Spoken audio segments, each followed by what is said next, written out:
Shalom. Méditation de l'Évangile de Jésus-Christ selon saint Matthieu. Chapitre 11, versets 25 à 30. Ce passage que nous méditons aujourd'hui peut être divisé en deux parties. La première, qui part du verset 25 au verset 27, est une prière que Jésus adresse à son Père. Et la deuxième, qui s'étend des versets 28 à 30, est une exhortation de Jésus aux foules. La prière de Jésus à son Père est une prière d'action de grâce. Oui, Jésus rend grâce à son Père pour ses disciples, pour ceux-là même qui ont reçu la grâce de reconnaître la vérité et de décider de marcher conformément à cette vérité. Cela n'est pas donné à tout le monde. Et comme on peut le voir, ceux-là même à qui cette réalité profonde et véritable sur la personne de Jésus était censée être dévoilée, n'ont pas eu cette chance, que dis-je, cette grâce.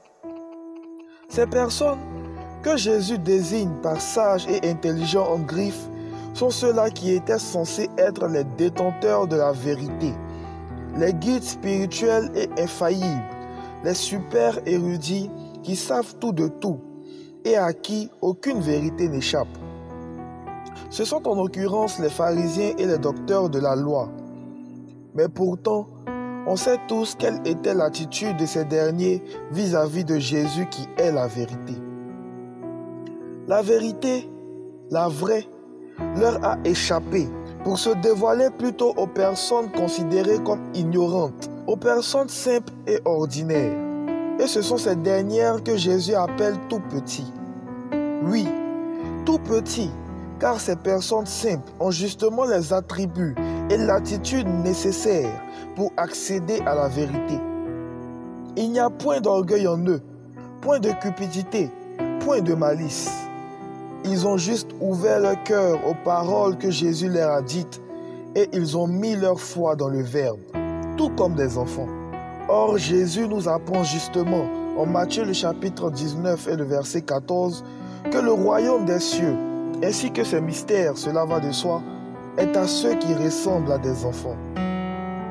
Les sages et intelligents de notre passage, du fait de leur position et rôle, pourtant conférés par Dieu lui-même, ont pris la grosse tête. Ils pensent détenir la vérité et ne peuvent donc pas accorder du crédit à ce qu'un simple Galiléen, fils de charpentier, leur dit. D'autant plus que cela porte atteinte à leur prestige, à leur notoriété et à leurs mauvais plans, eux qui se sont corrompus en cherchant à accomplir non plus la volonté de Dieu, mais plutôt la leur, empreinte d'orgueil et d'égoïsme. Alors, tant que nous aurons un cœur d'enfant, prêt à s'ouvrir, à être humble, attentif à la parole de Dieu, ce cœur qui croit dur comme fer et qui s'abandonne totalement, ce cœur qui ne cherche pas ses propres intérêts et sa propre gloire, alors les mystères du royaume nous seront révélés.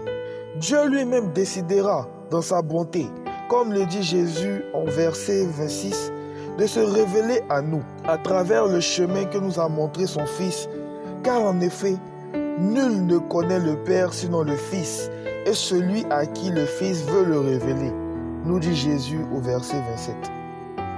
Mais après avoir s'être vu confier ces mystères, notre cœur, s'il se laisse gagner par l'orgueil et la prétention de détenir le monopole de la connaissance de Dieu, nous deviendrons comme ces pharisiens et ces scribes, ces soi-disant sages et intelligents de qui Dieu se détourne.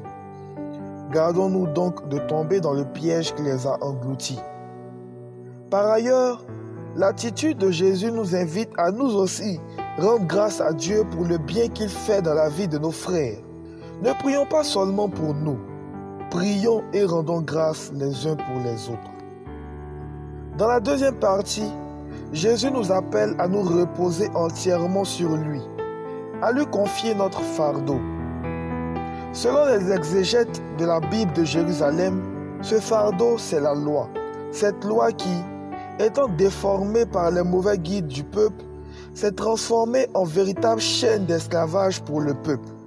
Dieu nous appelle donc à nous tourner entièrement vers lui, et non vers des règles qui nous détourneraient à la langue de sa face. Le plus important, c'est Jésus, et notre cœur doit être entièrement à lui. C'est cet attachement à lui qui nous permettra de suivre les principes qu'il nous dicte pour parvenir à l'union totale avec lui, et non l'inverse. La vie chrétienne est centrée sur Jésus et non sur les règles. Mais il n'y a pas que la loi qui constitue ce fardeau que Jésus nous demande de lui remettre. Il y a aussi toutes nos angoisses, nos inquiétudes, nos peines et difficultés, tous nos problèmes et même tous nos péchés. Tout ça constitue le joug qui nous aliène et le fardeau qui pèse sur nous. Jésus veut prendre tout ceci et l'échanger contre son fardeau à lui, l'amour. Oui, le fardeau que Jésus nous propose, c'est celui de l'amour. Remarquons cependant que Jésus ne dit pas que son fardeau n'est pas un vrai fardeau ou que son poids est nul. Il dit que son fardeau est léger, facile à porter. N'oublions pas qu'il y a des épreuves dans l'amour. Il y a la souffrance dans l'amour, comme nous pouvons le voir avec la passion de notre Seigneur. Il y a la mort dans l'amour. Confère Jean chapitre 15, le verset 13. Mais tout ceci sera toujours plus léger que tous nos anciens fardeaux, car justement, nous ne sommes plus seuls à les porter. Dieu est avec nous et nous le savons désormais, l'amour, c'est Dieu. Nous avons donc tout intérêt à faire ce que Jésus nous demande dans ce passage. Et c'est là le point de rencontre des deux parties de notre texte.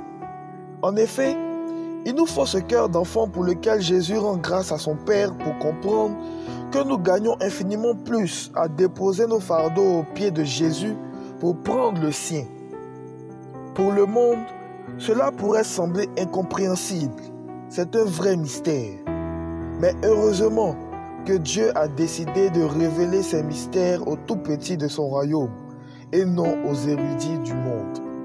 Rendons grâce à Dieu, nous aussi, comme Jésus, de nous avoir donné cette grâce de le connaître et de l'accepter dans notre vie.